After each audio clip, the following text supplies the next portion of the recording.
Assalamualaikum warahmatullahi wabarakatuh.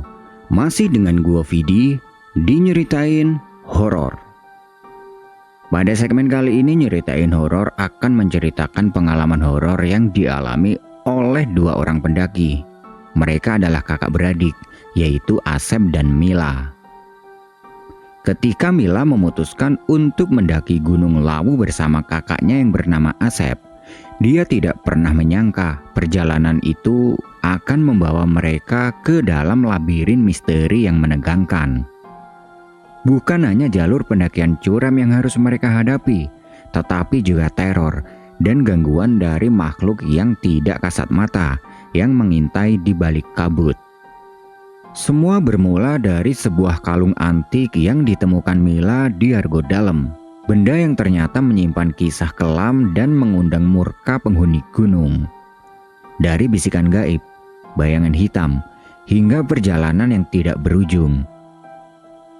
Mila dan Asep harus berjuang untuk bertahan dan menebus kesalahan yang tidak disengaja. Di tengah ketegangan yang memuncak, hubungan kakak beradik itu diuji oleh rasa takut, pengorbanan, dan keberanian untuk melawan yang tidak terlihat. Namun, apakah permohonan maaf itu cukup untuk mengakhiri teror di Gunung Lawu? Cerita ini bukan hanya tentang mendaki puncak gunung, tapi juga perjalanan menyelami batas-batas antara manusia dan alam yang mengajarkan kita tentang rasa hormat, tanggung jawab, dan penebusan.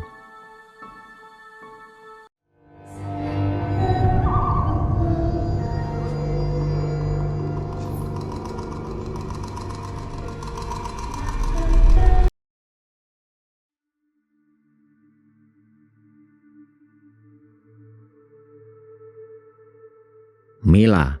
Waktu itu dia menatap ponselnya dengan pandangan yang penuh semangat. Pesan grup sekolah itu terus bergulir dengan pembahasan tentang rencana mendaki ke Gunung Lawu yang diadakan oleh kakak kelasnya yang bernama Aris. Sebagai anggota aktif pramuka, Aris memang sering mengadakan kegiatan-kegiatan seru seperti ini. Kita akan mendaki lewat jalur Candi Ceto. Seru banget. Tapi jalurnya juga menantang, jadi persiapkan fisik dan mental ya. Tulis Aris di dalam grup. Mata Mila berbinar-binar membaca pesan itu. Sejak lama, dia bermimpi untuk mendaki gunung, apalagi Gunung Lawu, dengan segala keindahan dan misterinya. Itu sudah masuk dalam daftar impiannya. Bayangan pemandangan puncak yang megah dan kebersamaan dengan teman-teman membuat semangatnya berkobar. Namun, semangat itu padam begitu dia mengutarakan rencana tersebut kepada orang tuanya di ruang makan malam itu. Ibunya yang sedang mengiris buah untuk mencuci mulut langsung menggelengkan kepala dengan tegas. Gunung Lawu itu bukan gunung sembarangan, Mila. Apalagi lewat jalur Candi Ceto. Itu jalur terkenal sulit dan penuh misteri. Kamu tahu cerita-cerita tentang orang hilang di sana kan? Ujar ibunya. Ayah Mila yang sedang membaca koran menurunkan kacamatanya. Ibu benar, Lawu itu berbahaya, apalagi untuk anak seusiamu. Tapi ayah, ibu, aku akan pergi bersama teman-teman dan Kak Aris. Dia kan anak pramuka yang berpengalaman. Aku juga udah sering ikut hiking kecil-kecilan sebelumnya. Mila mencoba meyakinkan. Namun, ibunya tetap pada pendiriannya. Tidak, Mila. Kami hanya khawatir akan keselamatanmu. Banyak hal yang tidak bisa diprediksi di gunung, terutama gunung seperti Lawu. Mila hanya bisa menunduk. Suasana makan malam menjadi hening. Dia menggigit bibirnya untuk menahan air mata. Setelah makan malam selesai, Mila mengunci diri di kamar. Dia duduk di tepi tempat tidurnya, menatap ponsel yang masih menampilkan pesan-pesan antusias dari teman-temannya. Mila, kamu ikut kan? Jalur Candi Ceto keren banget loh. Kita bakal lihat banyak spot sejarah. Tulis salah satu teman dekatnya, yaitu Ratna. Mila tidak langsung membalas. Dia memandangi langit-langit kamarnya. hatinya penuh dengan kekecewaan. Kenapa orang tuanya tidak percaya kepadanya? Kenapa rasa khawatir mereka harus menghalangi mimpinya? Di luar jendela, angin malam berbisik pelan, seolah ikut memahami kegalauan hati Mila. Dia menarik nafas panjang, mencoba mencari cara untuk mengatasi situasi ini. Mila tahu, jika dia menyerah begitu saja, mimpinya akan tetap menjadi mimpi. Tapi, bagaimana caranya meyakinkan orang tuanya? Keesokan harinya, Asep, kakak laki-laki Mila, mengetuk pintu kamar adiknya dengan lembut. Tanpa menunggu jawaban, dia membuka pintu dan melihat Mila yang masih termenung di tempat tidur. "Kamu masih kepikiran soal mendaki itu ya?" tanya Asep sambil duduk di sebelahnya. Mila mengangguk pelan. "Aku benar-benar ingin pergi, Kak, tapi ayah dan ibu gak mengizinkan." Asep menghela nafas. Dia tahu betapa besar keinginan adiknya untuk mendaki ke Gunung Lawu. Mila sering bercerita tentang gunung-gunung yang ingin dia daki dan betapa dia menyukai alam bebas, meskipun fisiknya tidak terlalu kuat. Setelah berpikir sejenak, Asep memutuskan untuk berbicara dengan orang tua mereka. Di ruang keluarga, dia mendekati ayah dan ibu yang sedang bersantai. "Ayah, ibu, aku ingin membicarakan sesuatu. Aku tahu kalian khawatir kalau Mila pergi mendaki Gunung Lawu, tapi bagaimana kalau aku ikut menemani?" ujar Asep dengan nada serius. Ibu langsung menatap Asep dengan ragu. "Asep, kamu yakin bisa menjaga adikmu? Mila itu fisiknya lemah dan gunung itu bukan tempat yang mudah." "Aku paham, Bu, tapi aku akan memastikan Mila aman. Aku sudah pernah mendaki sebelumnya, dan aku tahu bagaimana menjaga diri di gunung. Kalau aku ikut, Mila bisa lebih terawasi, dan dia tidak akan merasa sendirian," jawab Asep. Ayah memperhatikan Asep dengan seksama.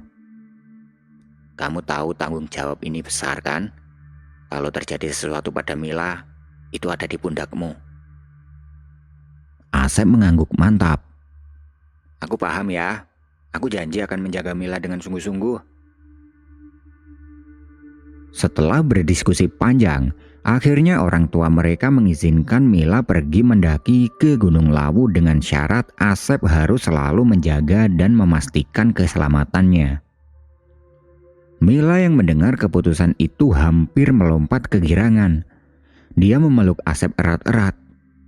"Kak, makasih ya kak. Kamu yang terbaik. Tapi ingat Mila, kamu harus menurut sama aku selama pendakian. Kalau aku bilang istirahat ya istirahat. Gak ada yang boleh nekat," kata Asep sambil tersenyum. Mila mengangguk semangat. Hari itu, dia mulai mempersiapkan perlengkapan untuk pendakian dengan penuh antusias. Meski tantangan di depan belum terlihat, dia merasa yakin karena tahu Asep akan selalu di sisinya. 2 hari sebelum hari keberangkatan, suasana rumah Mila dipenuhi dengan aktivitas persiapan. Mila sibuk memeriksa ulang daftar perlengkapan yang ia buat, memastikan tidak ada yang tertinggal. Tas carrier, sepatu gunung, jaket tebal, dan bekal makanan telah tersusun rapi di pojok kamarnya. Di sisi lain, Asep terlihat jauh lebih santai. Sebagai pendaki yang sudah berpengalaman, dia menganggap jalur Gunung Lawu via Candi Ceto tidak akan menjadi masalah besar. Jalur itu sudah sering dia lewati bersama teman-teman komunitas pendakiannya. "Kak, apa nggak terlalu berat kalau aku bawa ini?" tanya Mila sambil menunjukkan botol air besar. Asep tersenyum. "Kalau kamu merasa berat, biar aku aja yang bawa. Tapi kamu harus tetap bawa air minum sendiri walau sedikit. Nggak boleh terlalu bergantung sama orang lain ya." Mila mengangguk. Dia merasa sedikit lega karena Asep selalu siap membantu.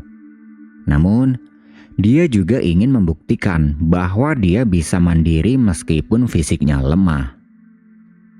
Malam harinya, Asep memberikan sedikit pengarahan kepada Mila. Jalur Candi Ceto itu memang cantik, tapi cukup menantang, terutama di bagian tengah dan mendekati puncak. Kita harus berangkat pagi-pagi ya, supaya bisa sampai di pos pertama sebelum siang. Kamu harus banyak istirahat malam ini, oke? Iya kak, aku gak sabar buat lihat semuanya. Jawab Mila tersenyum dengan lebar. Dalam hati, Asep merasa tenang. Meski dia tahu perjalanan ini akan menjadi pengalaman berharga bagi Mila, dia tetap bertekad untuk menjaga adiknya dengan sebaik-baiknya. Bagaimanapun, keselamatan Mila adalah prioritas utamanya. Hari keberangkatan pun tiba. Mila dan Asep sudah siap dengan perlengkapan masing-masing.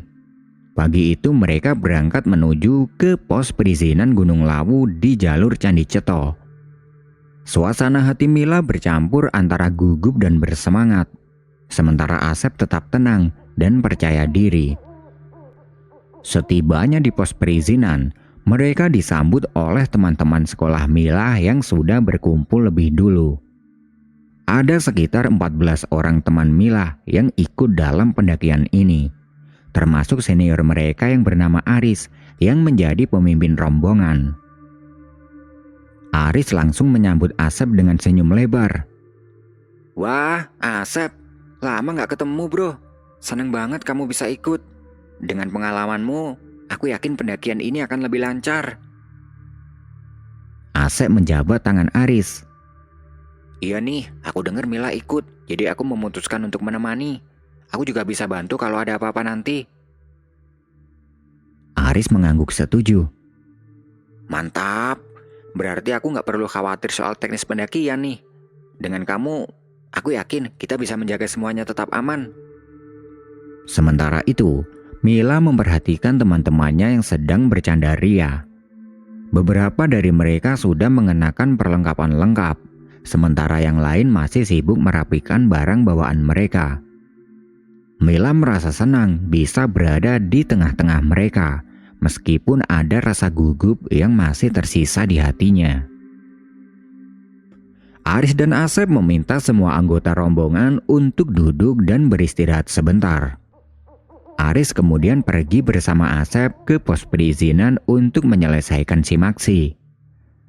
Beberapa menit kemudian, Aris kembali bersama Asep. Mereka membawa peta jalur dan memberikan pengarahan kepada seluruh anggota rombongan.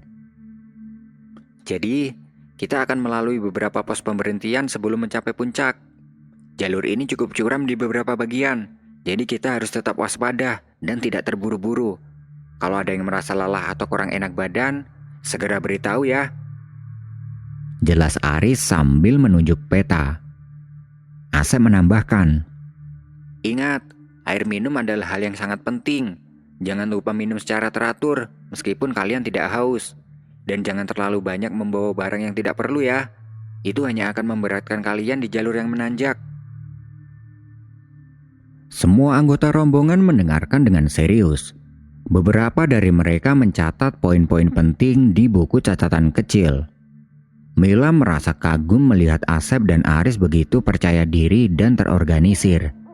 Hal itu membuatnya merasa lebih tenang untuk menghadapi perjalanan yang akan datang. Setelah pengarahan selesai, Aris memberikan isyarat untuk melanjutkan perjalanan. Semua anggota rombongan bangkit, menyesuaikan tas carrier mereka, dan mulai berjalan dengan semangat baru. Perjalanan menuju puncak Gunung Lawu pun resmi dimulai. Perjalanan itu dimulai dengan semangat yang meluap-luap. Langkah pertama selalu terasa ringan, terutama karena mereka masih berada di jalur awal yang relatif landai. Udara yang segar dan suara burung yang berkicau seolah menyambut rombongan pendaki ini dengan hangat. Aris, dengan jaket gunung yang berwarna merah mencolok, berjalan di depan memimpin rombongan. Dia memastikan semua anggota tetap berada dalam jarak pandang. Di paling belakang, Asep dengan sabar mengamati setiap langkah yang diambil Mila. Sebagai sweeper, Dia bertugas memastikan tidak ada satupun yang tertinggal. Namun, tidak butuh waktu lama hingga suara Mila mulai terdengar dari belakang. Kak, kapan sampai pos berikutnya? Capek banget. Keluh Mila sambil memegang lututnya. Asep tersenyum kecil, lalu menepuk bahu Mila dengan lembut. Ini baru pemanasan, Dek. Tenang aja, nanti kalau kita udah sampai pos, kamu bisa beristirahat lebih lama. Jangan lupa minum air, biar nggak lemes. Sementara itu, rombongan di depan terus bergerak maju dengan langkah penuh semangat. Beberapa anggota saling bercanda untuk mengusir rasa lelah.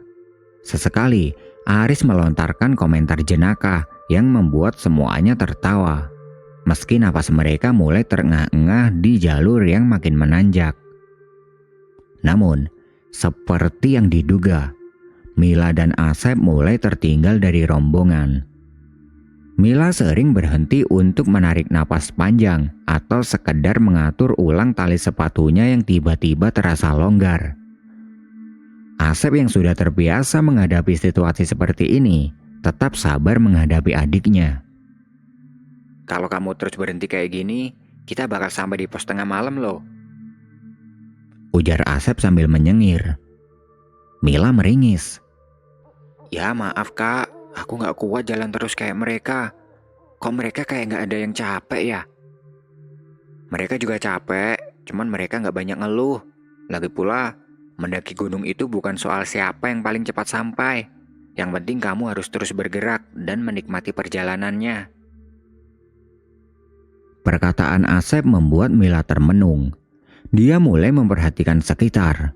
Pohon-pohon tinggi yang menjulang, suara gemerisik dedaunan yang ditiup angin, dan bau tanah basah yang khas memberikan sensasi berbeda dari hiruk-pikuk kota.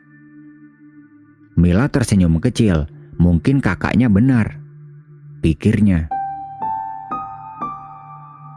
Malam mulai merayap ketika mereka akhirnya tiba di pos Gupakan Menjangan. Rombongan lain sudah lebih dulu sampai dan sedang mendirikan tenda. Aris menyambut kedatangan mereka dengan candaan ringan. Lama banget Asep, kirain kalian nyasar. Ujar Aris sambil tertawa. Kami cuma mau menikmati pemandangan bro. Balas Asep dengan nada santai. Sementara Mila, dia langsung duduk di atas tanah, meletakkan tasnya dengan nafas terengah-engah. Meskipun lelah, Mila terlihat bahagia. Ada rasa puas di wajahnya, seolah dia baru saja menaklukkan tantangan besar. Beberapa anggota rombongan masih sibuk mendirikan tenda di area yang tersedia. Lampu senter menari-nari di antara pepohonan, menambah kesan magis pada malam itu. Mila segera bergabung dengan teman-teman perempuannya, membantu mengatur perlengkapan dan memasang tenda. Tangan mereka sibuk, sementara suara kecil sesekali terdengar di antara mereka. Kehangatan bersama membuatnya seolah tidak terasa. Di sisi lain, Asep dan Aris memilih duduk di atas batu besar yang sedikit jauh dari keramaian.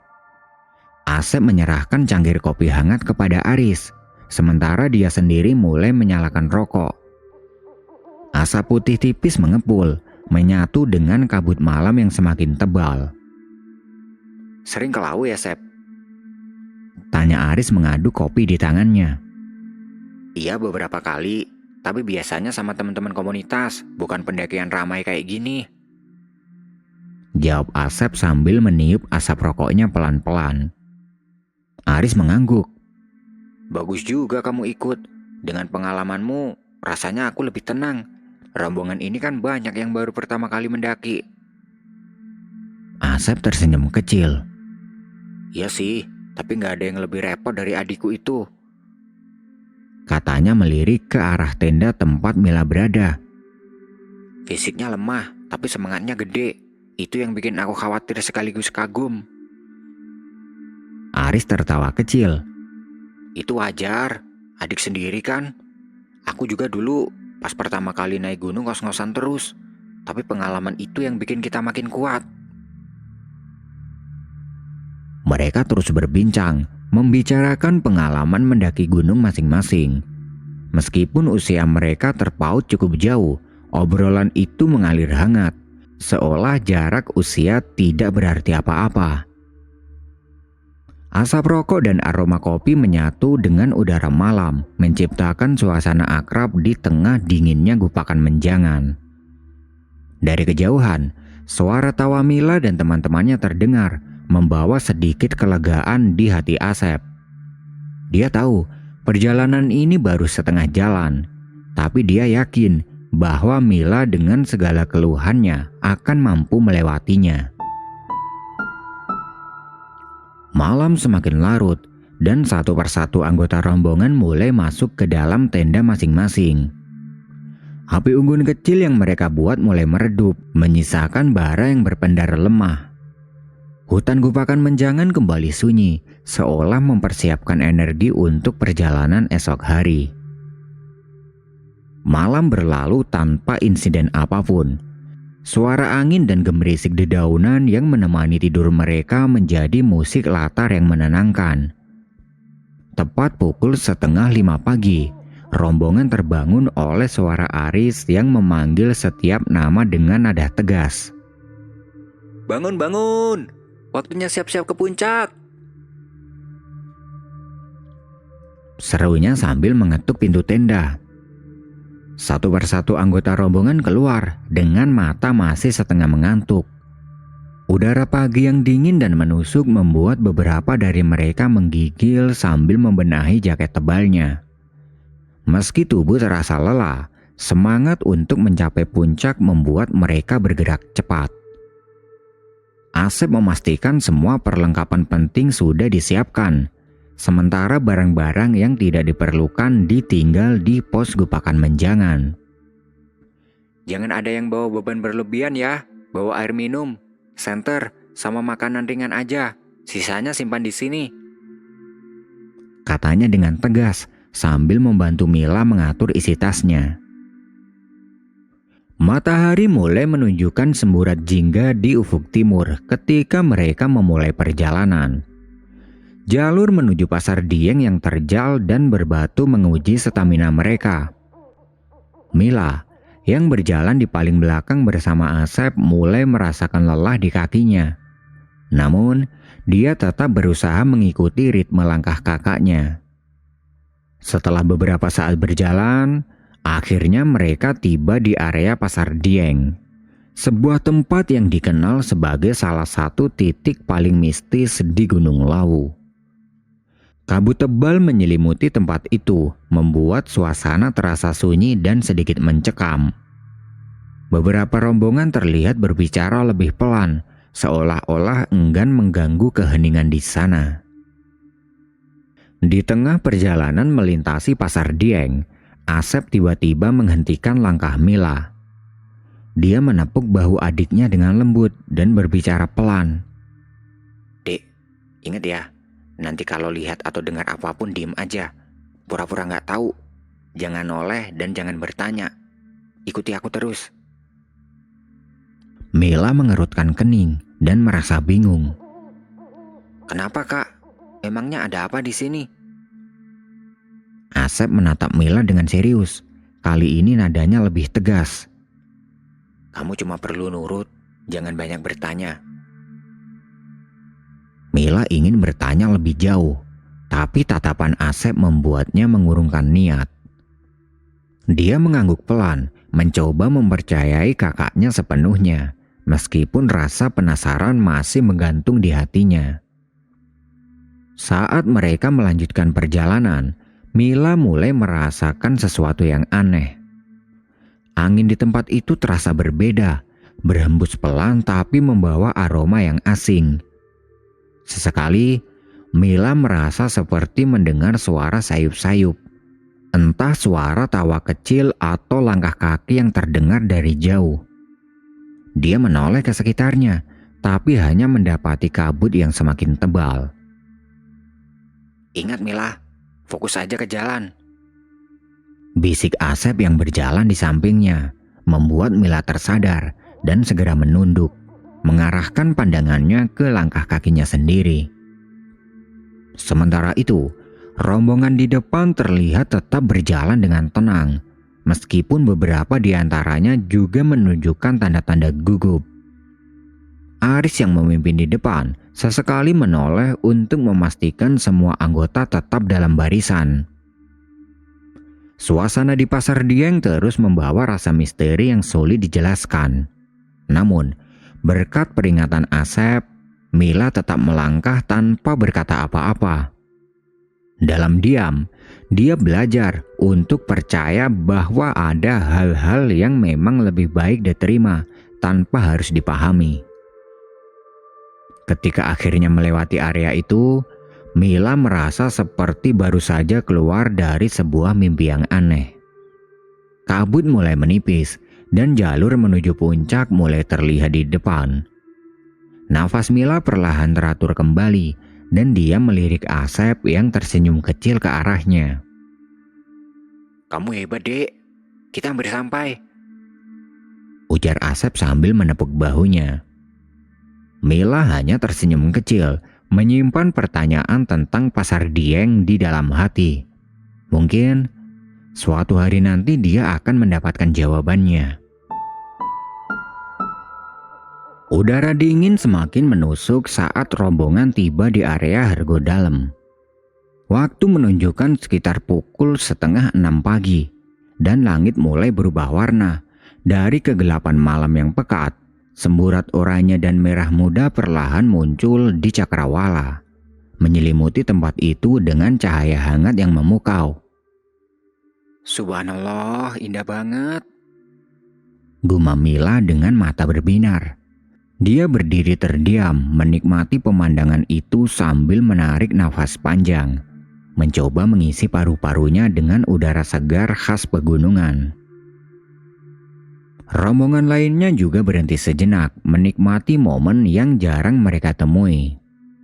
Beberapa dari mereka duduk di atas batu memakan bekal kecil yang mereka bawa. Sementara yang lain sibuk mengambil foto untuk mengabadikan keindahan itu. Asep menatap Mila dari samping. Gimana, Dek? Masih kuat kan? Tanyanya sambil tersenyum kecil. Mila mengangguk mantap, meskipun wajahnya masih menunjukkan tanda-tanda kelelahan. Masih, Kak. Rasa capeknya hilang kalau lihat pemandangan kayak gini. Bagus, nikmati istirahat ini, soalnya jalur ke puncak bakal lebih menantang. Ujar Asep menyeruput sedikit kopi hangat dari termosnya. Setelah beberapa menit istirahat, Aris memberi isyarat untuk melanjutkan perjalanan. Ayo teman-teman, kalau mau lihat puncak Gunung Lawu lebih jelas, kita harus sampai di sana sebelum kabut turun lagi. Perjalanan menuju ke puncak pun dimulai.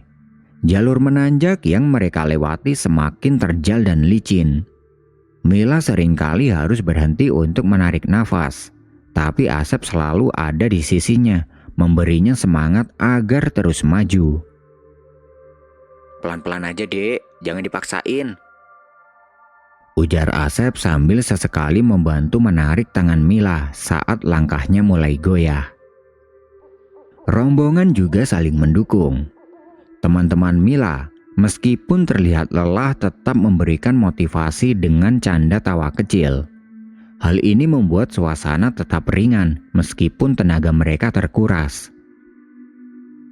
Setelah beberapa saat melintasi jalur yang menantang, akhirnya mereka tiba di puncak Gunung Lawu. Matahari pagi sudah naik sepenuhnya, memancarkan sinarnya yang berwarna keemasan di atas hamparan awan yang terlihat seperti lautan putih. Angin berhembus lembut, membawa aroma khas pegunungan yang menenangkan. Mila berdiri di puncak dengan nafas terengah-engah. Matanya mengitari pemandangan yang terbentang di hadapannya. Sejauh mata memandang, hanya ada awan, langit biru, dan puncak-puncak gunung lain di kejauhan. Sebuah senyuman lebar menghiasi wajahnya. Kak, aku berhasil, Kak. Katanya sambil menoleh ke Asep. Asep tersenyum puas. Kamu hebat, Dek. Selamat datang di puncak Gunung Lawu. Rombongan lainnya juga larut dalam euforia. Mereka saling berpelukan, mengabadikan momen dengan kamera, dan bahkan ada yang berteriak kegirangan. Bagi sebagian besar dari mereka, ini adalah pencapaian besar yang akan selalu mereka kenang.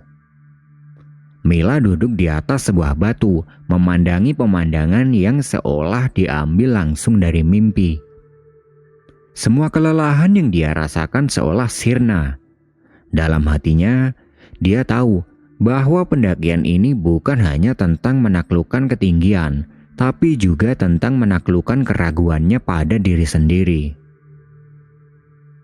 Kak, terima kasih ya, Kak. Ujar Mila dengan pelan. Terima kasih untuk apa? Asep bertanya, meski dia sudah tahu jawabannya. Karena selalu percaya kalau aku bisa sampai di sini. Jawab Mila sambil menatap kakaknya. Asep hanya tersenyum, lalu menepuk bahunya. Kamu memang bisa, Mila. Dan ini baru awal. Masih banyak puncak lain yang menunggu kamu taklukkan. Mila tersenyum lebar, menyimpan kata-kata itu di dalam hatinya. Puncak Gunung Lawu dengan segala keindahan dan tantangannya menjadi saksi awal dari perjalanan hidupnya yang penuh semangat. Setelah puas menikmati puncak Gunung Lawu dan mengabadikan momen bersama, rombongan memutuskan untuk segera turun sebelum matahari semakin terik. Perjalanan menuruni jalur yang terjal terasa lebih ringan, meskipun tetap membutuhkan kewaspadaan. Langkah demi langkah mereka bergerak, menuruni gunung dengan hati-hati. Mila, meskipun lelah, dia terlihat tetap ceria. Kak, tadi puncaknya luar biasa banget ya. Aku gak nyangka bisa sampai di sana. Katanya sambil tersenyum ke arah Asep yang sedang berjalan di sampingnya. Asep tersenyum kecil. Iya, Dek. Tapi ingat, pendakian itu bukan cuma soal sampai ke puncak. Turunnya juga penting. Jangan lengah ya. Rombongan akhirnya tiba kembali di area Hargodalem ketika matahari sudah tinggi. Sinarnya menyinari lembut kawasan itu. Udara di sini terasa lebih hangat dibandingkan di puncak, tapi tetap segar. Suasana Hargodalem yang tenang dikelilingi pepohonan hijau membuat mereka memutuskan untuk istirahat cukup lama di sana.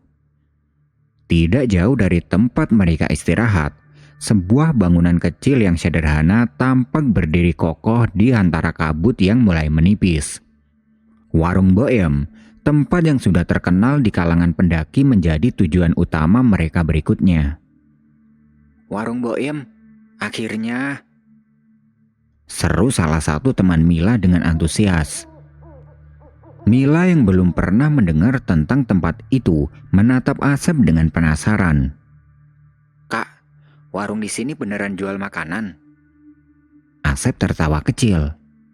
Iya, Dek. Boem ini legendaris.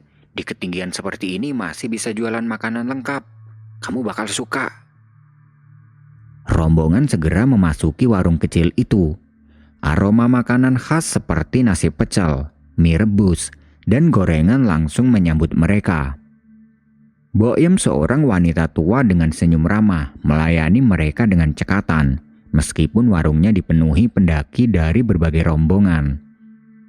Mila memesan sepiring nasi pecel dan segelas teh hangat, sementara Asep memilih mie rebus lengkap dengan telur. Ketika makanan mereka tiba, Mila tidak bisa menahan rasa kagumnya. Makanan di sini rasanya beda ya. Apa karena kita capek banget ya? Bukan cuma itu, Dek, tapi juga karena pengalaman mendaki ini. Semua terasa lebih nikmat setelah perjuangan. Jawab Asep sambil mengaduk mie kuah rebusnya. Sambil menikmati makanan, mereka duduk di meja kayu panjang bersama beberapa teman lainnya. Percakapan ringan tentang pengalaman mendaki tadi pagi mengalir begitu saja, diselingi tawa dan lelucon kecil. Mila yang biasanya lebih pendiam, ikut larut dalam kebahagiaan itu. Setelah menikmati makanan dan beristirahat cukup lama di Hargo Dalam, Asep mengajak Mila berjalan-jalan di sekitar area itu.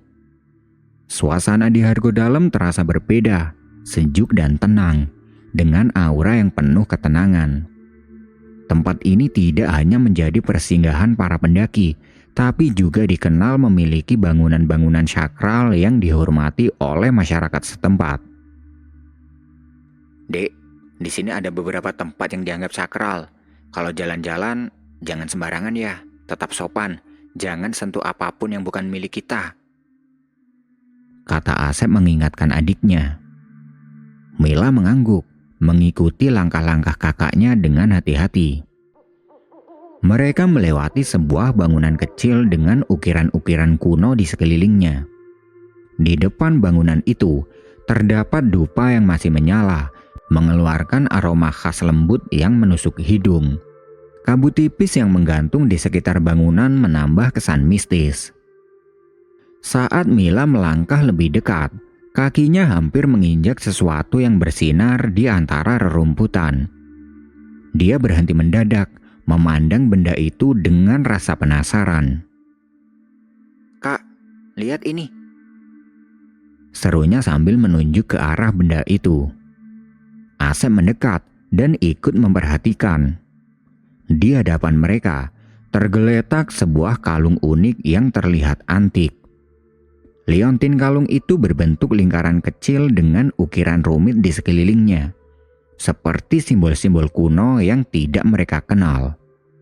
Warna perak pada kalung itu memantulkan cahaya samar, membuatnya terlihat menonjol di antara rerumputan. Kalung apa ini? Tanya Mila sambil jongkok untuk melihat lebih dekat. Asep mengerutkan kening, merasa ada sesuatu yang aneh. Dia belum pernah melihat kalung seperti itu sebelumnya, bahkan dalam banyak perjalanan pendakiannya. Dek, jangan disentuh, katanya dengan nada serius. Tapi kak, ini kelihatan kayak sesuatu yang penting, mungkin milik seseorang, balas Mila, masih memandang kalung itu dengan rasa ingin tahu. Asep menggeleng. Enggak Mila, jangan ambil apapun yang bukan milik kita, terutama di tempat seperti ini. Bisa jadi ini bukan cuma kalung biasa. Mereka berdua melanjutkan perjalanan mengitari area Hargo Dalam. Tapi Mila tidak bisa menghilangkan bayangan tentang kalung itu. Dalam hati dia bertanya-tanya, siapa pemiliknya? Apa makna dari ukiran-ukiran itu? Setelah cukup lama menikmati keindahan Hargo Dalam, rombongan sepakat untuk kembali ke Gupakan Menjangan sebelum melanjutkan perjalanan turun ke base camp. Suasana di Hargo Dalam yang damai membuat mereka enggan beranjak. Tapi waktu semakin siang dan mereka harus segera bergerak agar tidak kemalaman di perjalanan. Namun, saat hendak melangkah pergi, Mila tiba-tiba merasa mual. Wajahnya pucat, tapi dia memilih untuk diam. Entah karena makanan yang ia makan di warung Boim atau faktor kelelahan. Perutnya terasa tidak nyaman. Meskipun begitu, dia tetap berusaha berjalan seperti biasa dan mengikuti rombongan. Di jalur menurun menuju Pasar Dieng, Asep dan Mila berjalan di paling belakang, sementara Aris memimpin rombongan di depan. Semakin lama, kondisi Mila semakin memburuk. Mual yang dia rasakan semakin hebat, ditambah dengan pusing di kepalanya yang membuat langkahnya goyah. Asep yang berjalan di sampingnya mulai menyadari ada yang tidak beres. Dek, kamu kenapa? Mukamu pucat banget. Tanya Asep dengan nada khawatir. Aku gak apa-apa kak, mungkin cuma kecapean. Jawab Mila dengan lemah, mencoba menenangkan kakaknya. Namun, tidak lama kemudian Mila berhenti mendadak di area Pasar Dieng. Dia menunduk dan tiba-tiba muntah. Semua isi perutnya keluar, membuat Asep segera menepuk punggungnya dengan lembut sambil memegangi tubuh Mila yang hampir terjatuh. Dari kejauhan, Aris yang memimpin rombongan menyadari mereka berhenti. Dia berteriak, Mas Asep, kenapa? Asep membalas dengan suara lantang. Gak apa-apa bro, cuma kendala kecil. Kalian jalan duluan aja. Aris mengangguk, lalu melambaikan tangan ke arah rombongan, memberi isyarat agar mereka melanjutkan perjalanan tanpa menunggu Asep dan Mila. Setelah rombongan pergi, Asep membantu Mila duduk di atas batu besar di pinggir jalur. Dia menyodorkan botol air kepada adiknya. Minum dulu dek, pelan-pelan ya. Katanya dengan nada lembut. Mila mengambil botol itu dengan tangan gemetar dan menyesap sedikit air. Matanya berkaca-kaca, merasa bersalah karena menjadi beban bagi kakaknya. Maaf kak, aku gak tahu kenapa jadi begini. Ujar Mila dengan pelan.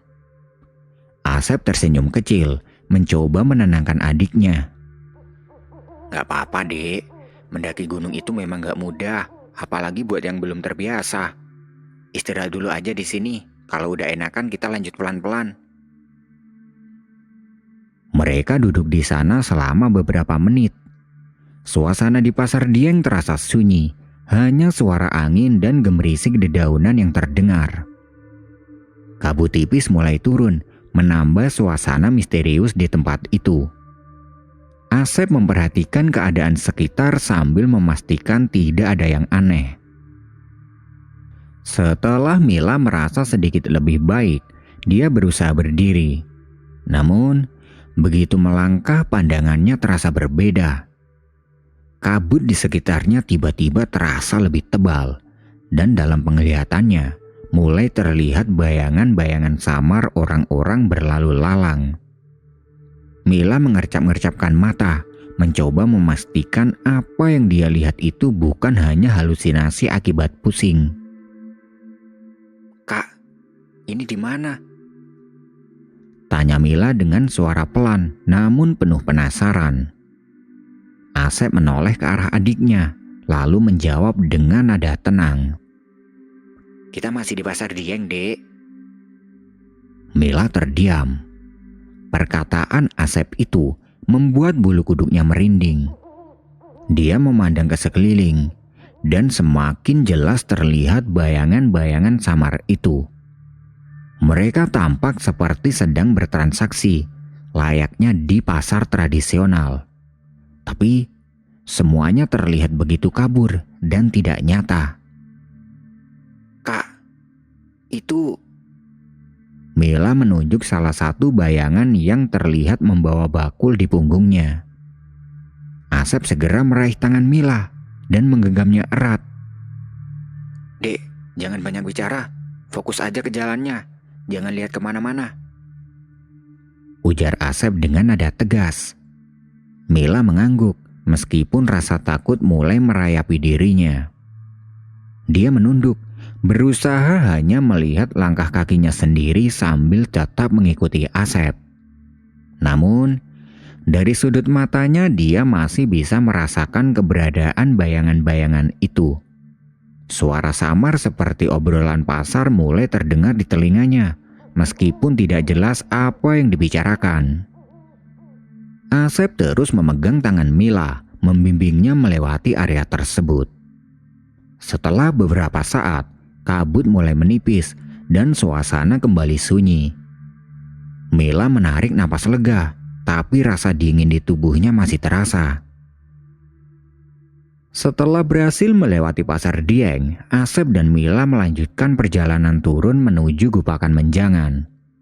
Meskipun Mila tampak lebih tenang, Asep belum menyadari bahwa tanpa sadar, mata batin Mila mungkin telah terbuka.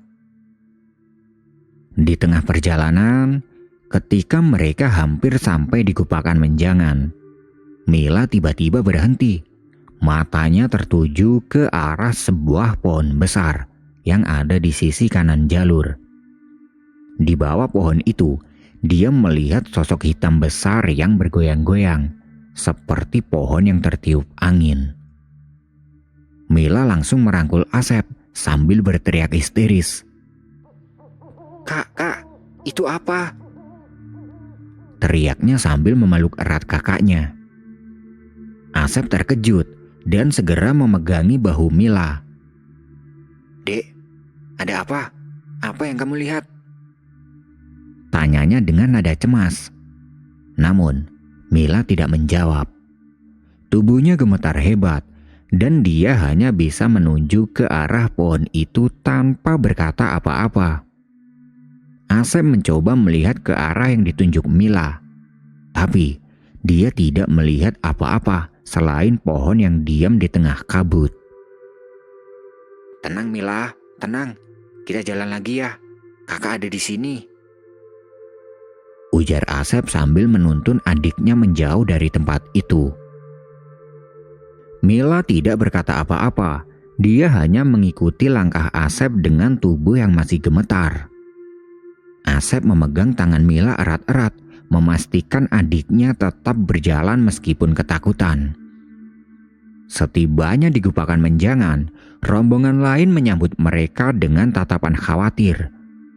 Wajah Mila yang pucat dan langkahnya yang lemas membuat mereka bertanya-tanya apa yang terjadi. Mas Asep, Mila kenapa? Tanya Aris sambil mendekat. Asep menggeleng pelan. Gak apa-apa, dia cuma kecapean. Biar istirahat dulu aja di tenda. Jawabnya dengan singkat. Mila langsung dibawa ke dalam tenda untuk beristirahat. Dia berbaring dengan mata terpejam, tapi tubuhnya masih terasa dingin. Asep duduk di dekatnya, memastikan Mila tidur dengan nyaman. Sementara itu, di luar tenda Aris kembali bertanya kepada Asep. Mas Asep, beneran gak ada apa-apa? Mukanya Mila tadi kelihatan takut banget. Asep menghela napas, lalu dia menjawab. Ini cuma masalah biasa, gak usah diperpanjang. Besok pagi kita turun bareng-bareng. Haris mengangguk, meskipun raut wajahnya masih menunjukkan kekhawatiran. Malam itu, mereka memutuskan untuk bermalam di Gupakan Menjangan. Suasana hening, hanya suara angin malam yang terdengar menyelimuti tenda tempat Mila dan Asep beristirahat. Malam itu, rombongan berkumpul untuk makan malam di sekitar tenda. Lampu-lampu senter dan lentera menerangi area tersebut, menciptakan suasana hangat di tengah dinginnya malam di Gupakan Menjangan. Namun, Mila menolak untuk makan. Dia duduk diam di dalam tenda, memegangi perutnya yang masih terasa mual. Mila, kamu harus makan biar kuat buat perjalanan besok. Ujar Asep dari luar tenda, mencoba membujuk adiknya. Aku gak bisa kak, perutku masih mual. Jawab Mila dengan pelan, hampir seperti bisikan. Asep mulai merasa curiga. Ada sesuatu yang tidak beres dengan kondisi Mila. Tapi dia berusaha berpikir positif. Ya mungkin ini hanyalah efek kelelahan setelah perjalanan yang panjang. Namun Asep tidak bisa mengabaikan firasat buruk yang terus mengganggunya. Ketika malam semakin larut, Mila kembali mengalami pengalaman yang aneh. Dari dalam tenda, dia melihat bayangan-bayangan samar bergerak di sekitar area Gupakan Menjangan. Namun, mereka bukan pendaki lain. Mila melihat sosok-sosok berpakaian tradisional, seperti orang-orang dari masa lalu, berjalan dengan tenang. Mereka tampak seperti sedang melakukan aktivitas sehari-hari, tapi semuanya terasa begitu asing. Kak, di luar ramai banget. Bisik Mila dengan nada gemetar, mencoba memanggil Asep. Asep yang sedang duduk di luar tenda segera masuk dan menatap Mila dengan serius. Rame gimana dek? Di luar sepi kok. Mila menatap kakaknya dengan mata berkaca-kaca. Bukan pendaki kak. orang-orang aneh, seperti dari masa lalu. Asep terdiam. Seketika itu, dia menyadari bahwa adiknya mungkin sedang berada dalam kondisi mata batin yang terbuka. Dia tahu Mila bisa melihat apa yang tidak bisa dilihat oleh orang lain. Asep mencoba tetap tenang meskipun perasaan khawatir mulai menyelimuti dirinya. Dek, kamu harus istirahat. Kakak bacain doa ya, biar kamu lebih tenang. Ujar Asep sambil duduk di samping Mila. Dia mulai melantunkan doa pelan-pelan di telinga Mila, berharap agar adiknya bisa kembali normal. Namun, usahanya sia-sia. Mila tetap merasa gelisah, dan pandangannya terus mengikuti bayangan-bayangan yang tidak kasat mata itu. Asep akhirnya menyadari bahwa masalah ini lebih besar dari yang dia duga. Mila mungkin telah menjadi incaran penghuni di area ini. Sesuatu yang tidak mereka sadari telah memicu perhatian makhluk-makhluk tersebut. Dengan perasaan berat, Asep memutuskan untuk menjaga Mila sepanjang malam, memastikan adiknya tetap aman hingga pagi tiba. Malam semakin larut, dan suasana di Gupakan Menjangan semakin hening. Rombongan mulai masuk ke tenda masing-masing untuk beristirahat. Tapi Mila masih sulit memejamkan mata. Dari dalam tenda, dia mendengar suara-suara aktivitas seperti langkah kaki dan bisikan, seolah ada banyak orang di luar sana. Namun, Mila tahu suara itu bukan berasal dari para pendaki. Tiba-tiba, Mila mendengar suara lembut memanggil namanya dari luar tenda. Mila. Suara itu begitu halus, tapi terdengar jelas di telinganya. Tanpa sadar, Mila bangkit dan keluar dari tenda, seperti mengikuti panggilan itu. Di luar, suasana begitu gelap dengan hanya diterangi cahaya bulan. Mila melihat sosok seorang wanita berkebaya hijau berdiri di salah satu pohon besar yang tidak jauh dari area perkemahan. Wanita itu tampak anggun, tapi sekaligus membuat bulu kuduk Mila meremang. Dengan langkah pelan, Mila berjalan mendekati wanita itu, seolah-olah tidak bisa mengendalikan dirinya sendiri. Namun, dari tenda sebelah salah seorang rombongan yang bernama Umar, dia masih terjaga dan melihat Mila sedang keluar. Dia berteriak memanggilnya, tapi Mila tidak merespons. Melihat hal itu, Umar segera bangkit dan mengejar Mila. Dengan sigap, dia menarik tubuh Mila sebelum gadis itu semakin mendekat sosok wanita berkebaya hijau. Mila, kamu mau kemana? Teriak Umar membuat beberapa orang di rombongan itu terbangun. Mila hanya diam dengan pandangan kosong. Umar segera membawa Mila kembali ke tenda dan memanggil Asep. Mendengar keributan, Asep yang tadinya tertidur segera bangun dan segera keluar dari tenda. Dan dia melihat Mila yang terlihat seperti orang linglung. Dek, kamu tadi mau kemana? Tanya Asep dengan nada tegas, tapi penuh kekhawatiran. Mila hanya menunjuk ke arah hutan tanpa berkata apa-apa. Pandangannya kosong, seolah tidak sadar dengan apa yang baru saja terjadi.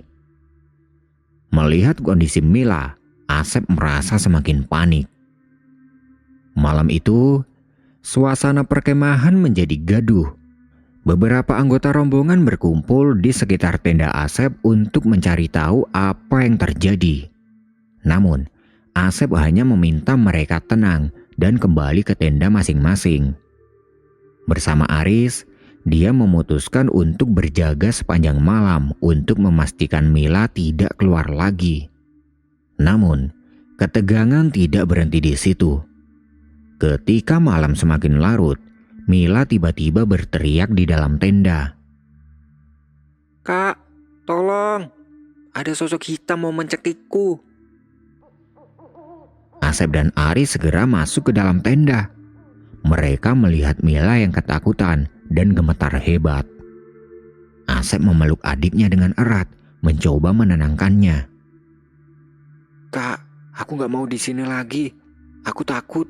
Kita harus turun sekarang.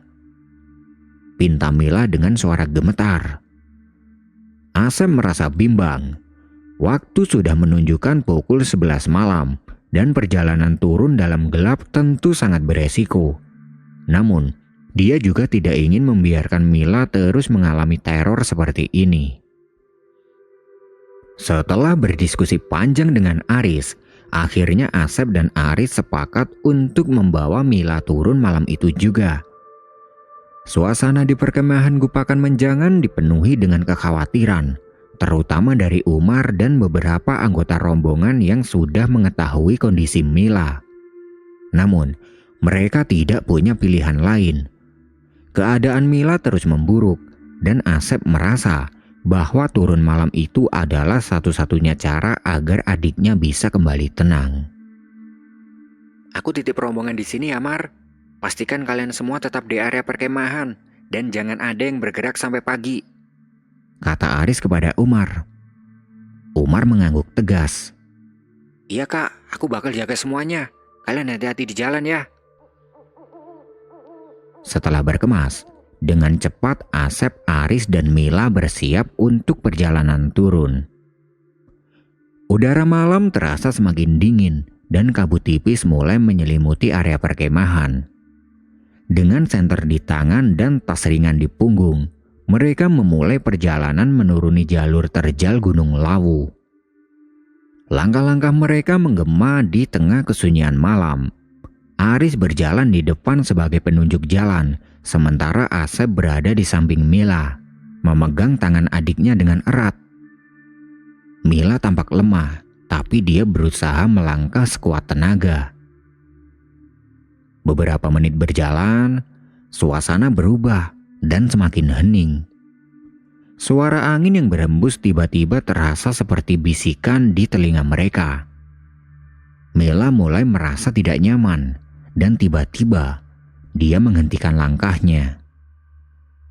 Kak, ada banyak orang di belakang kita, bisik Mila dengan suara bergetar.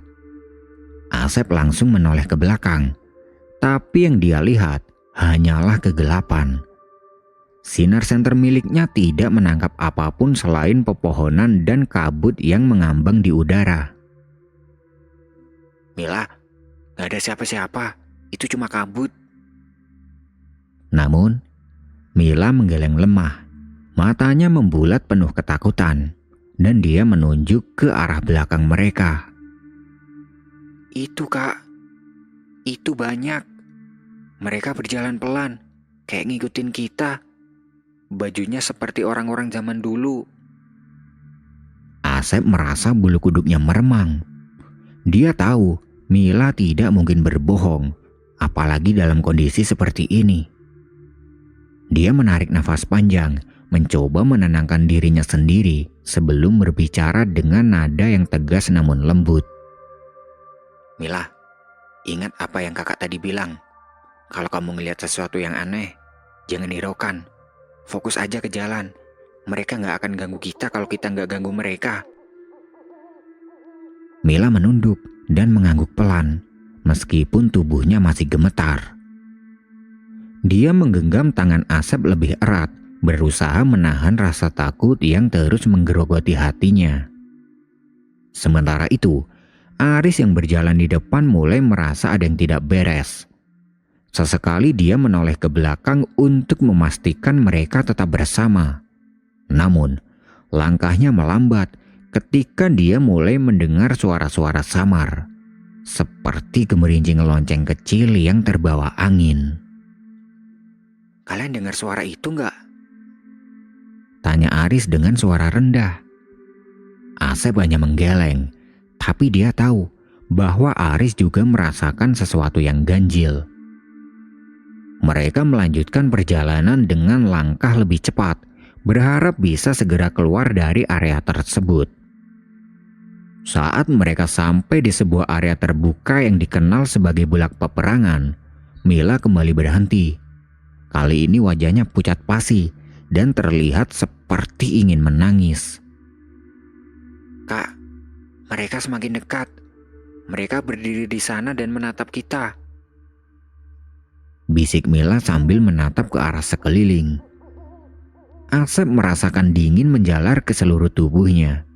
Dia tahu legenda tentang bulak peperangan, sebuah tempat yang diyakini sebagai lokasi pertempuran besar di masa lalu. Banyak pendaki yang melaporkan pengalaman mistis di tempat ini, tapi dia tidak pernah membayangkan akan mengalaminya sendiri. Mila, jangan lihat kemana-mana. Tatap kakak aja ya. Kata Asep sambil menahan rasa takutnya. Kita jalan terus. Mereka nggak bisa apa-apa kalau kita nggak takut. Lanjutnya, Aris menghentikan langkahnya dan berbalik ke arah mereka. Cepat, kita nggak boleh lama-lama di sini. Katanya dengan nada tegas. Dia bisa merasakan sesuatu yang aneh, meskipun dia tidak melihat apa yang Mila lihat. Mereka melanjutkan perjalanan dengan langkah tergesa-gesa. Mila terus menggenggam tangan Asep, sementara Aris berjalan lebih cepat, berusaha memimpin mereka keluar dari bulak peperangan. Suara-suara aneh seperti bisikan dan langkah kaki samar terus terdengar di telinga mereka, tapi tidak ada yang berani menghentikan langkah. Ketika akhirnya mereka keluar dari area tersebut, Mila mulai menangis pelan. Asep berhenti sejenak, memeluk adiknya dengan erat. Udah Mila, kita udah keluar dari sana. Kamu aman, kakak ada di sini. Aris menatap keduanya dengan wajah serius. Kita harus terus jalan. Sebentar lagi kita sampai di pos 4. Setelah itu kita bisa istirahat di sana. Perjalanan memasuki hutan semakin dalam dan suasana mulai berubah. Kegelapan malam kini terasa lebih pekat, seolah menyelimuti mereka dengan misteri yang tidak terpecahkan. Kabut tipis yang tadi hanya menghiasi langkah mereka, perlahan berubah menjadi tebal, menggantung rendah di antara pepohonan besar yang menjulang tinggi. Asep yang memimpin jalur berjalan dengan penuh keyakinan. Dia sudah sangat mengenal rute turun ini, tapi malam itu semuanya terasa berbeda. Langkah demi langkah mereka terus menyusuri jalur setapak, namun mereka tidak kunjung tiba di pos 4, tempat yang seharusnya menjadi titik pemberhentian pertama mereka. Sep, kok rasanya jalurnya nggak bisa habis ya? Tanya Aris sambil mengatur nafas. Dia mulai merasakan keanehan yang tidak bisa dia abaikan. Asa berhenti sejenak, menyorotkan senter ke sekeliling. Aku yakin jalurnya ini bener, Riz. Tapi rasanya aneh, biasanya nggak sepanjang ini. Mila yang berada di belakang mereka tampak semakin gelisah. Dia menggenggam erat tangan Asep, takut jika sesuatu yang tidak diinginkan terjadi lagi. Kak, ini beneran jalannya kan? Kok aku merasa kayak muter-muter di tempat yang sama? Asep menatap adiknya dengan cemas, tapi berusaha tetap tenang. Iya dek, ini jalannya bener. Kita cuma perlu terus jalan. Jangan pikir yang aneh-aneh ya. Namun, keyakinan Asep mulai goyah ketika mereka kembali melewati pohon besar dengan akar yang mencuat ke permukaan tanah. Pohon itu terlihat sangat familiar, seperti sudah mereka lewati sebelumnya. Dia berhenti lagi dan mengerutkan kening. Sep, Kata Aris sambil menunjuk ke arah pohon itu. ini kayak pohon tadi kan? Jangan-jangan kita muter-muter di sini. Asep menggeleng pelan, meskipun dalam hatinya dia mulai merasakan hal yang sama. Gak mungkin, Riz. Jalurnya cuma satu kok. Gak ada cabang. Kita pasti jalan lurus. Aris menelan ludah, merasa ada sesuatu yang tidak wajar. Dia mencoba mengingat setiap langkah yang mereka ambil, tapi jalur itu benar-benar terasa seperti tidak berujung. Udara di sekitar mereka semakin dingin dan suara-suara alam yang biasa menemani perjalanan mereka kini menghilang. Kak, aku takut.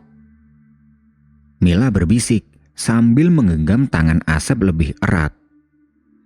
Asep menoleh ke adiknya, mencoba menenangkan. Tenang dek, kita nggak apa-apa. Ini cuman, ya mungkin jalannya aja yang memang terasa lebih panjang karena kita capek. Namun, dalam hati Asep tahu ini bukan hanya soal kelelahan. Sesuatu sedang terjadi. Dia pernah mendengar cerita tentang pendaki yang mengalami jalur gaib di Gunung Lawu. Fenomena ketika jalur yang seharusnya singkat menjadi sangat panjang, seolah membawa mereka ke dimensi lain. Tapi, dia tidak ingin membuat Mila semakin takut.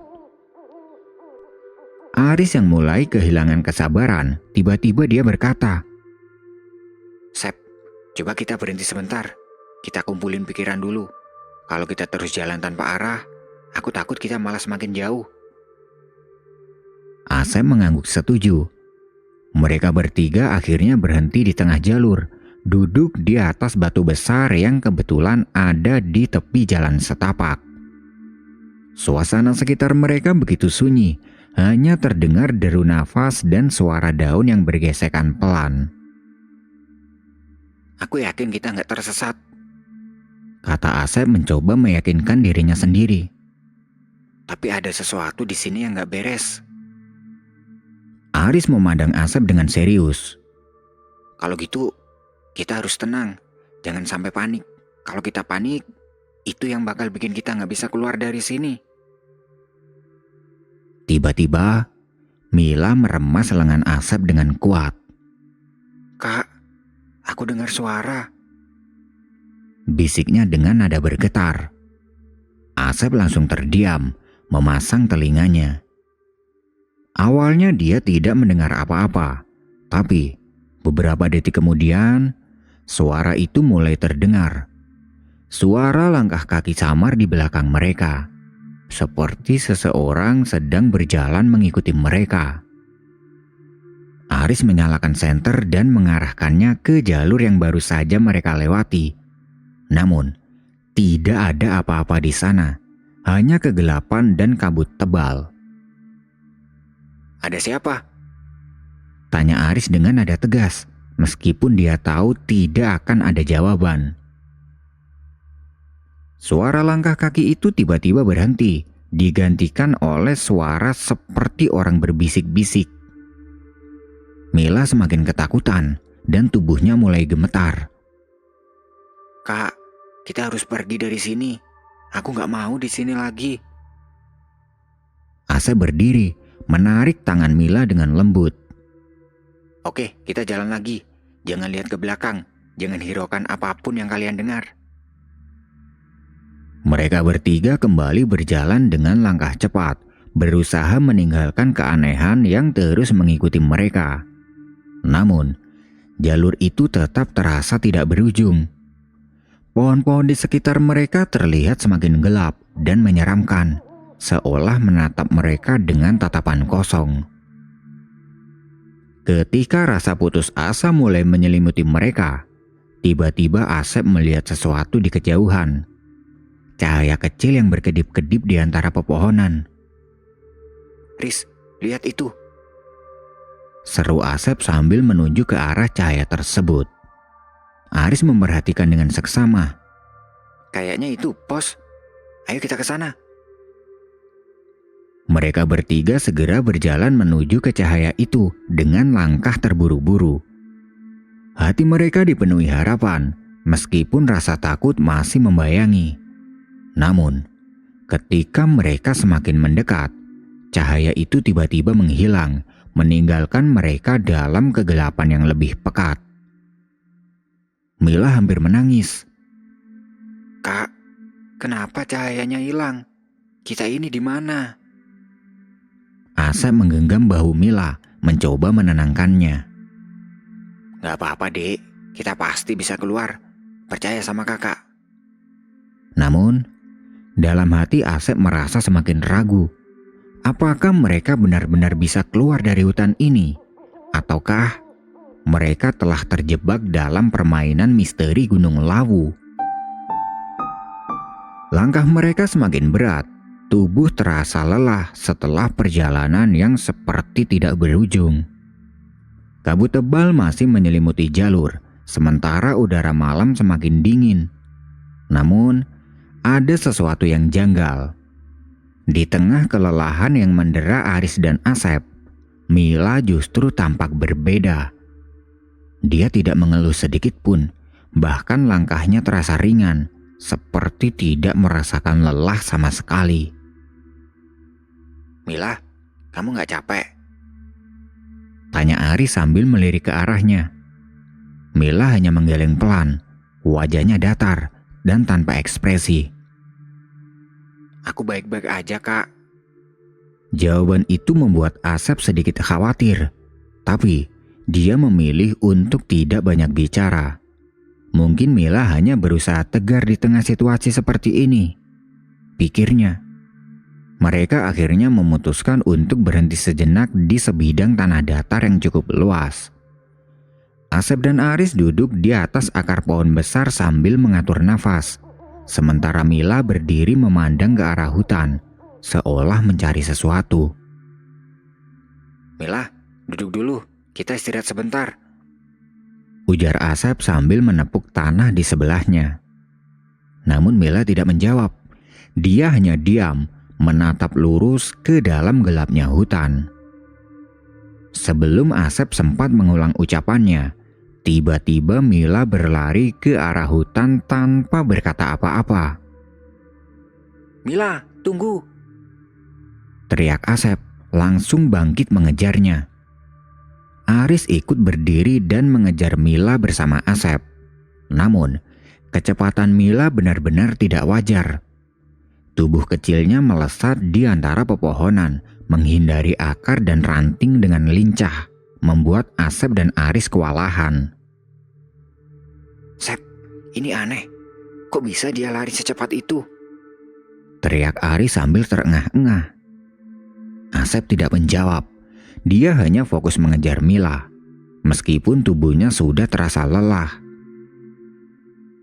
Setelah beberapa menit, akhirnya mereka berhasil menyusul Mila yang berhenti tiba-tiba di tengah hutan. Asep langsung meraih tangannya dengan keras, menariknya agar tidak lari lagi. Mila, kamu mau kemana? Teriak Asep dengan nada tegas. Mila menoleh perlahan, menatap Asep dengan wajah datar yang membuatnya bergidik. Ada Ratna di sana, jawab Mila dengan suara pelan, datar, dan tanpa emosi. Dia minta tolong, Kak. Lanjutnya.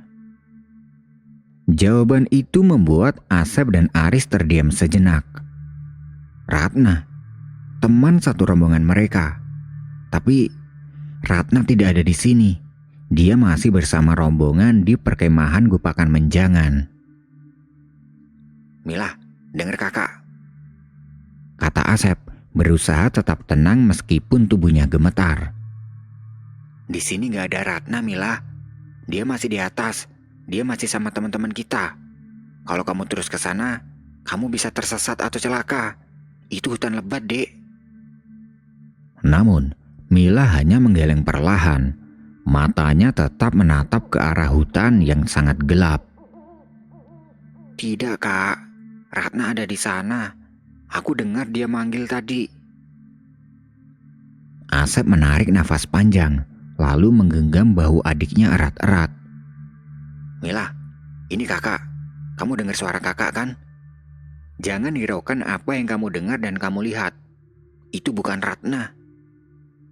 Aris mendekat, mencoba membantu menenangkan Mila. Mila, ayo kita balik ke tempat tadi. Kalau kamu terus ke sana, kamu cuma akan masuk lebih dalam ke hutan ini. Kita nggak tahu apa yang ada di sana loh. Setelah beberapa saat, akhirnya Mila mengangguk pelan, meskipun wajahnya masih terlihat kosong. Asep dan Aris memutuskan untuk membawanya kembali ke tempat mereka beristirahat tadi. Sepanjang perjalanan kembali, Mila berjalan dalam diam. Sementara Asep dan Aris tetap waspada, takut Mila tiba-tiba berlari lagi. Ketika mereka sampai di tempat istirahat, Asep duduk di dekat Mila dan memegang tangannya. Mila, kamu kenapa? Kamu harus cerita ke kakak kalau ada apa-apa. Namun, Mila hanya menggeleng tanpa menjawab. Dia menunduk, memandangi tanah seolah tidak ingin berbicara. Aris menatap Asep dengan tatapan penuh kekhawatiran. Tapi, dia memilih untuk tidak berkata apa-apa. Mereka akhirnya melanjutkan perjalanan turun, meskipun rasa lelah semakin menumpuk dan jalur masih terasa tidak berujung. Asep dan Aris saling bertukar pandang sesekali, mencoba memahami apa yang sebenarnya sedang terjadi. Mila tetap berjalan dengan langkah ringan, berbeda dari kedua kakaknya yang mulai kehabisan tenaga. Dalam hati, Asep tidak bisa menghilangkan perasaan bahwa adiknya sedang berada di bawah pengaruh sesuatu yang tidak terlihat. Namun, dia tahu satu-satunya cara untuk keluar dari situasi ini adalah terus berjalan, berharap mereka segera mencapai titik akhir perjalanan yang terasa seperti mimpi buruk ini. Langkah mereka semakin berat, tubuh terasa digelayuti lelah yang tidak kunjung hilang. Kabut tipis tetap setia menyelimuti jalur, menambah suasana sunyi yang sangat menegangkan. Namun, di tengah perjalanan, Mila tiba-tiba berhenti. Dia menatap lurus ke depan. Matanya membesar, seolah melihat sesuatu yang tidak bisa dilihat oleh Asep dan Aris. Kak, itu Ratna.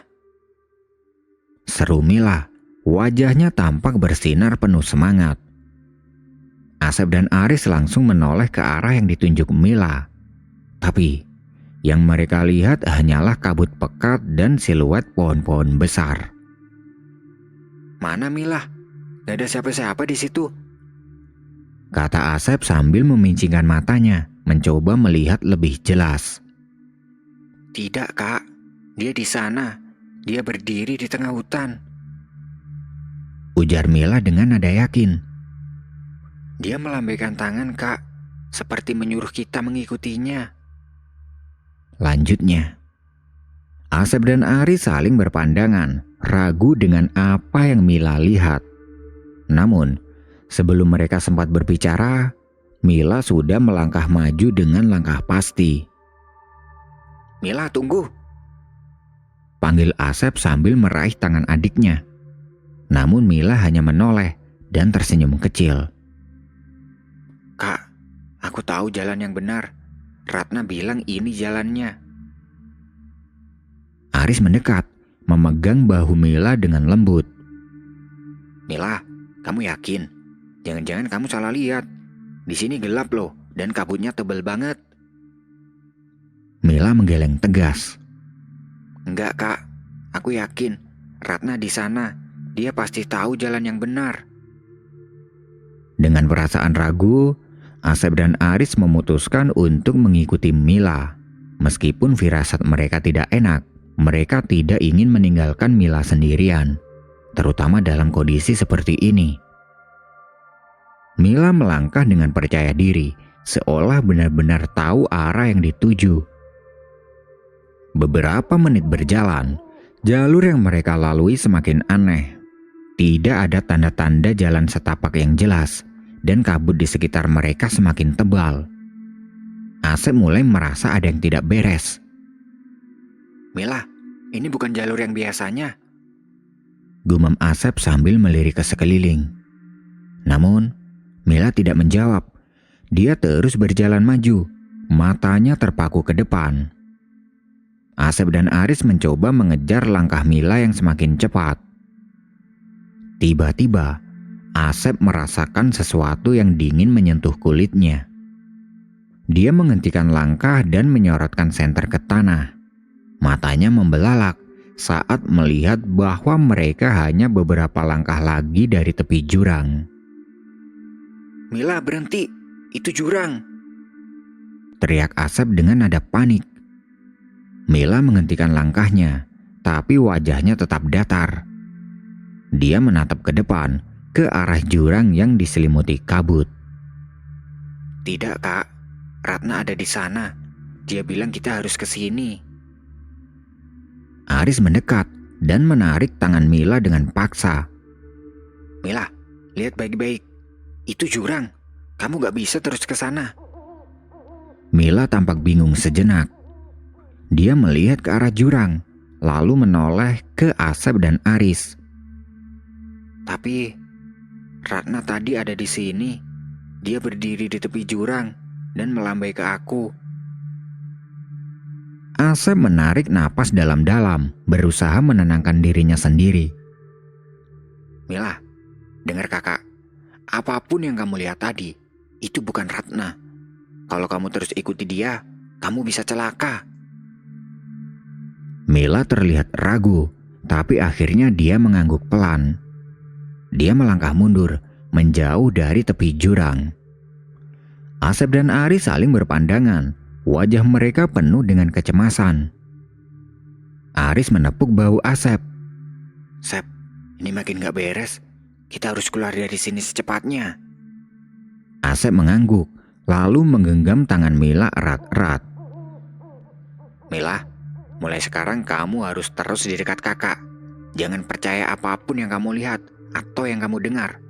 Fokus sama kakak dan Aris aja ya. Mila mengangguk lagi, meskipun wajahnya masih menyiratkan kebingungan. Mereka bertiga segera berbalik, meninggalkan area jurang yang nyaris membawa mereka pada bahaya. Namun, dalam hati Asep dan Aris tahu bahwa perjalanan ini belum selesai.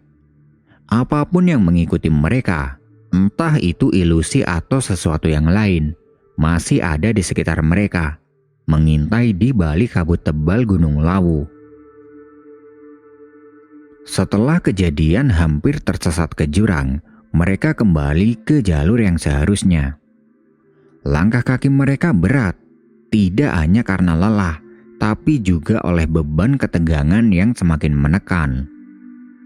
Kabut mulai menipis, tapi suasananya tetap sunyi. Hanya suara gesekan daun yang terdengar seperti bisikan samar. Mila yang sebelumnya berjalan lebih cepat, tiba-tiba berhenti di tengah jalur. Dia membeku, matanya melotot ke arah pepohonan yang menjulang di atas mereka. Aku gak bisa jalan, Kak. Kakiku gak bisa gerak. Bisik Mila, suaranya bergetar. Asep dan Aris segera menghampiri Mila. Mila, tenang ya, kakak ada di sini. Ujar Asep sambil mencoba menarik tangan Mila. Namun, tubuh Mila terasa kaku, seperti ada sesuatu yang menahannya di tempat. Mila, ayo jalan, jangan berhenti di sini. Seru Aris sambil memegangi bahu Mila. Namun, sebelum Mila bisa merespons, wajahnya berubah. Dia menjerit histeris, tubuhnya melompat mundur, lalu berguling di tanah sambil memegangi lehernya.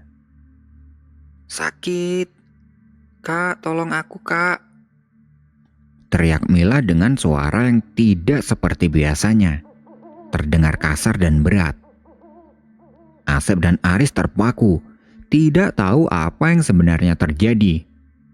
Mila terus berguling di tanah, berteriak seolah ada sesuatu yang menyakitinya. Wajahnya memerah dan tangannya mencengkram lehernya sendiri, seperti sedang berusaha melepaskan sesuatu yang mencekiknya.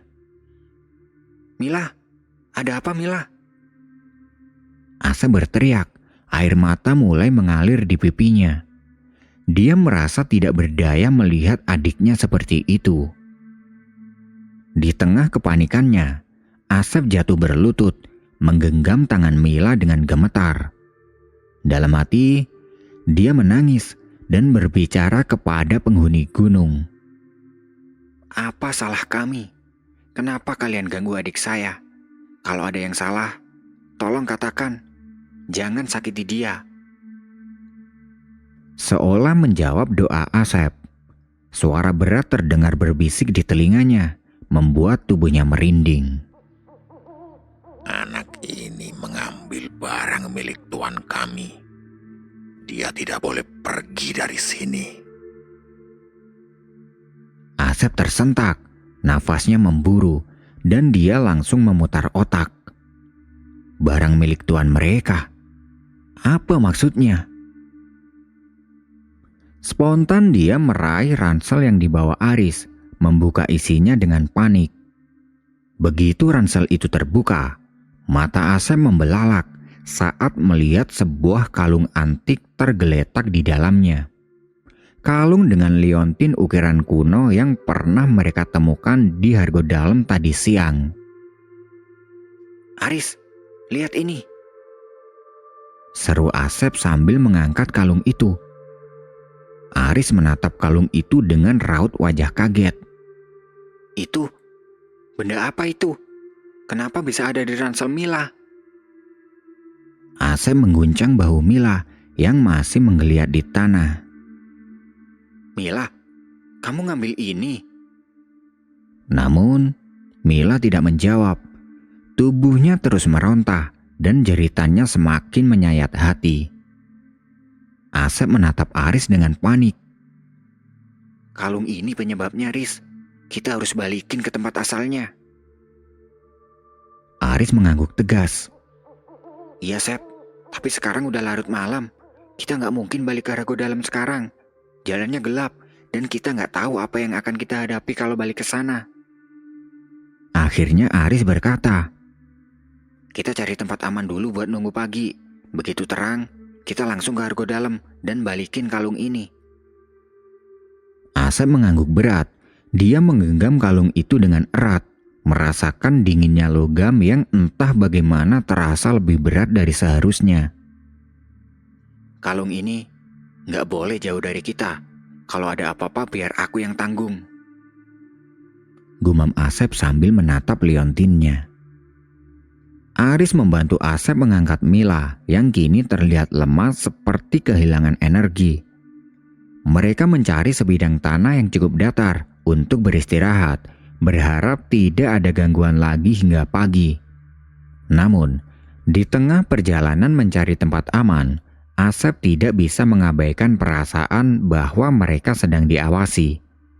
Dari sudut matanya, dia merasa ada bayangan hitam yang mengikuti mereka, tersembunyi di balik kabut dan pepohonan. Malam itu Asep hanya bisa berdoa dalam hati, berharap pagi segera datang dan membawa mereka keluar dari mimpi buruk ini. Dan dari sini Asep tahu sesuatu. Ternyata, diam-diam Mila mengambil kalung ini dari Hargodalam tanpa sepengetahuannya. Setelah insiden menyeramkan yang hampir merenggut kendali atas Mila, mereka melanjutkan perjalanan dengan langkah berat.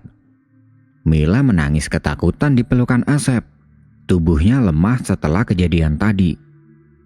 Asep menggendong adiknya sambil terus mencari tempat yang aman untuk beristirahat.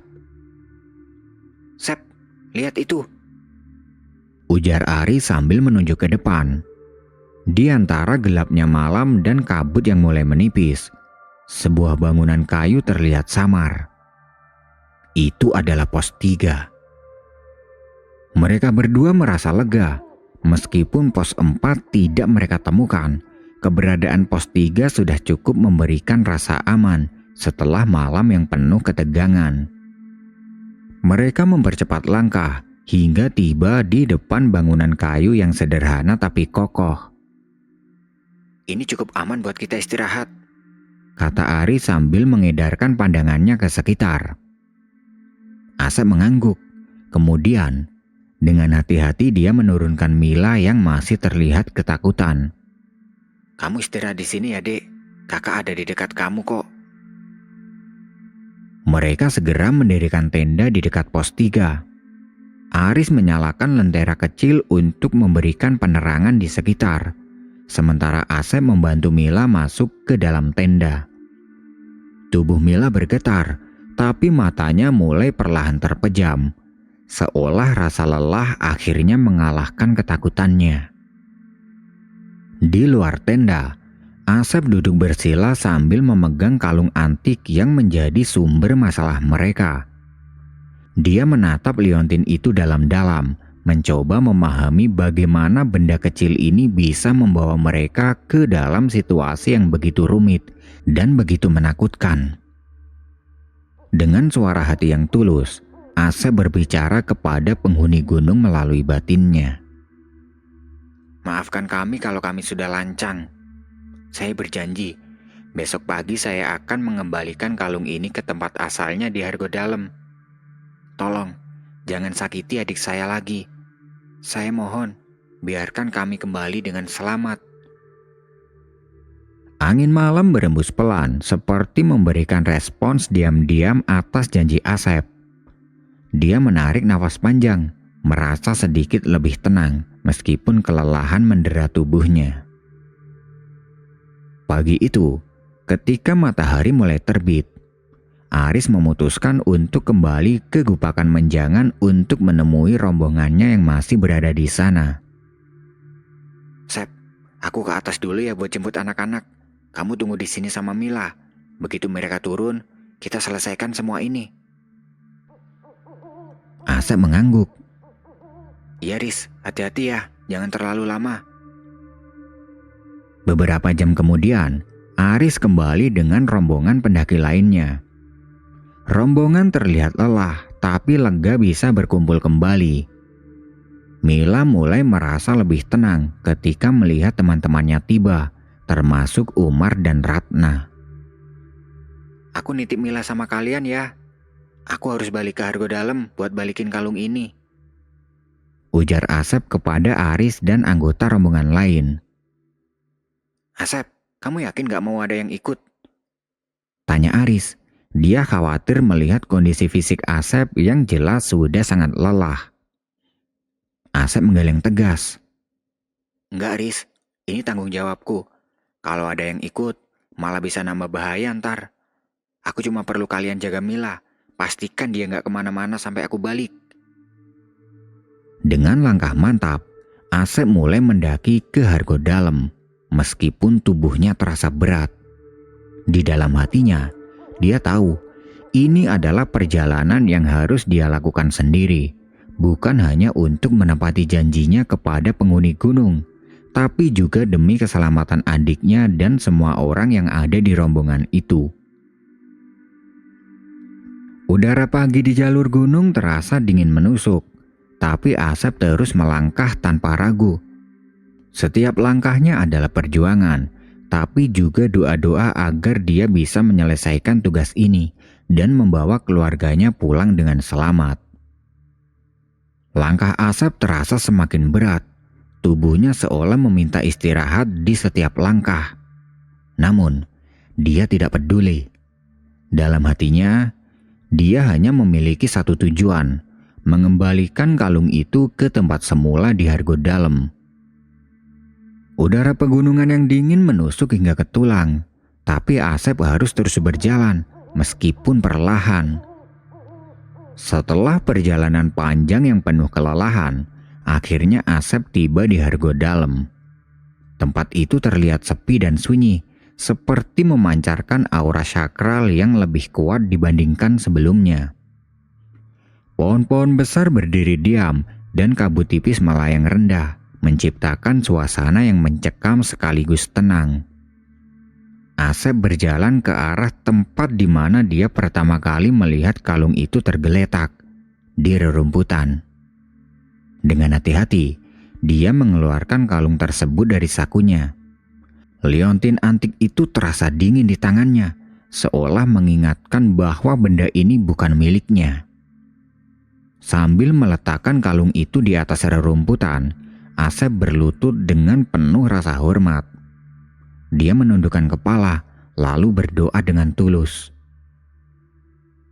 Mbah, kula nyuwun pangapunten. Kalung menika kula wangsulaken wonten ing papan asalipun. Kulo kalian adik nyuwun izin wangsul. Matur suwun sanget. Mbah, saya minta maaf. Kalung ini saya kembalikan ke tempat asalnya.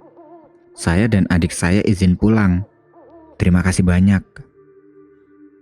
Begitu doa selesai diucapkan, angin tiba-tiba berhembus lembut, menggoyangkan pepohonan di sekitarnya.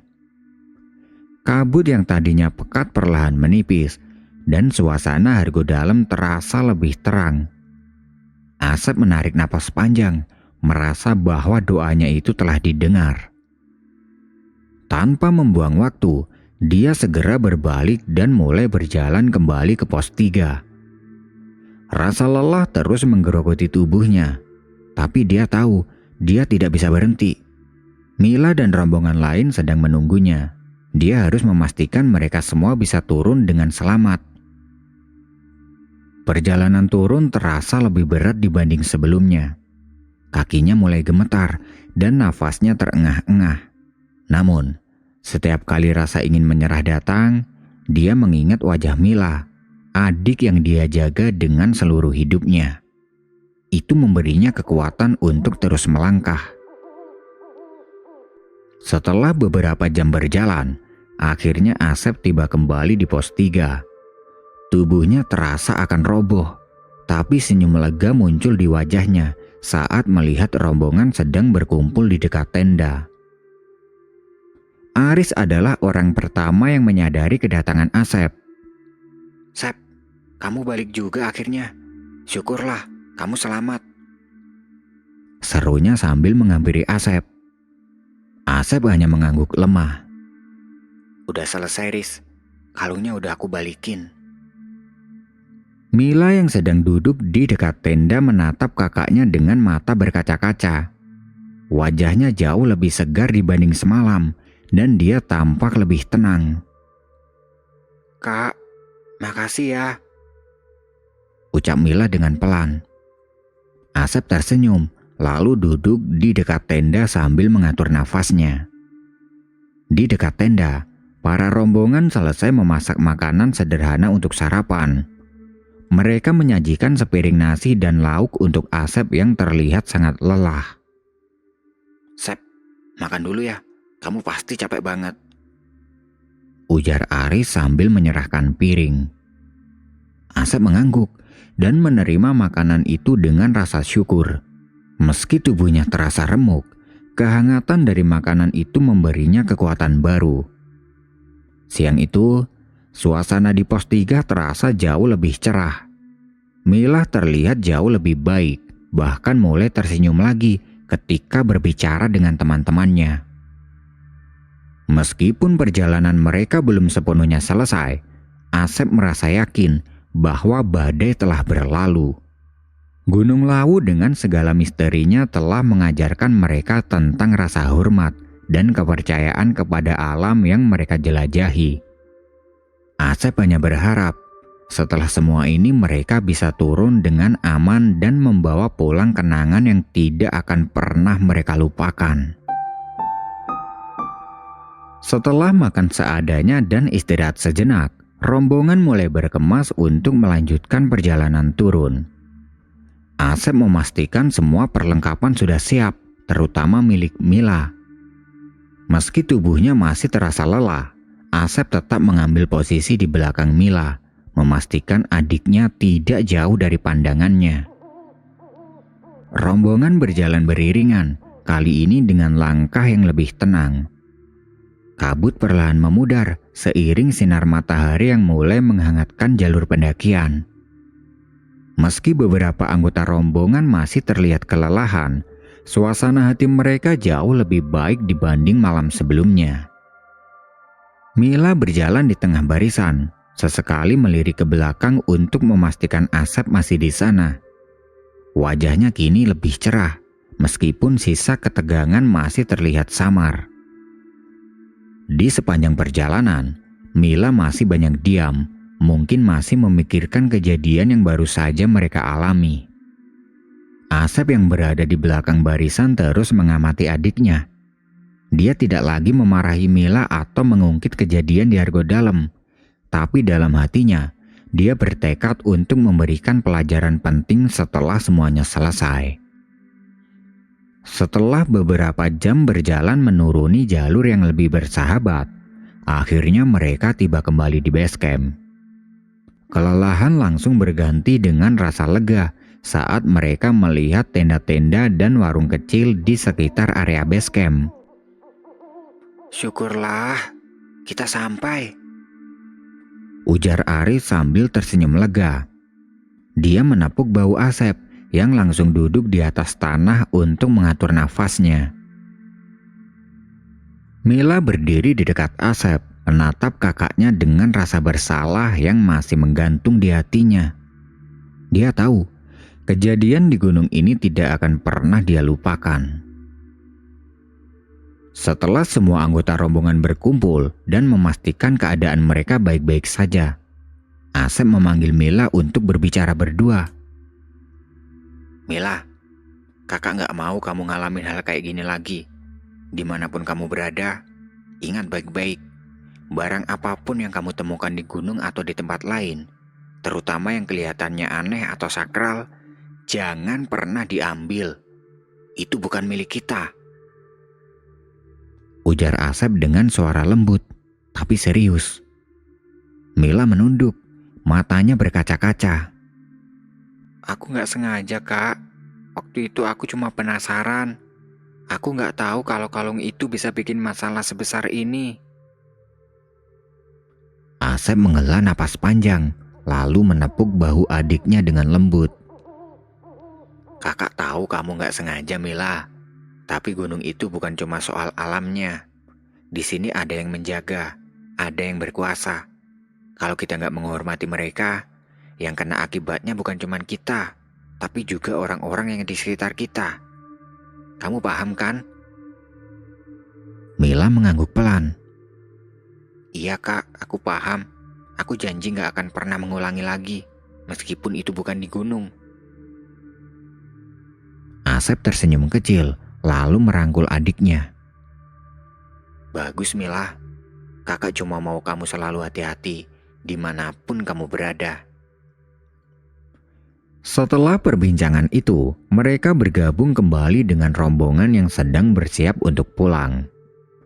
Sebelum meninggalkan base camp, Asep melirik ke arah hutan Gunung Lawu yang mulai diselimuti kabut lagi.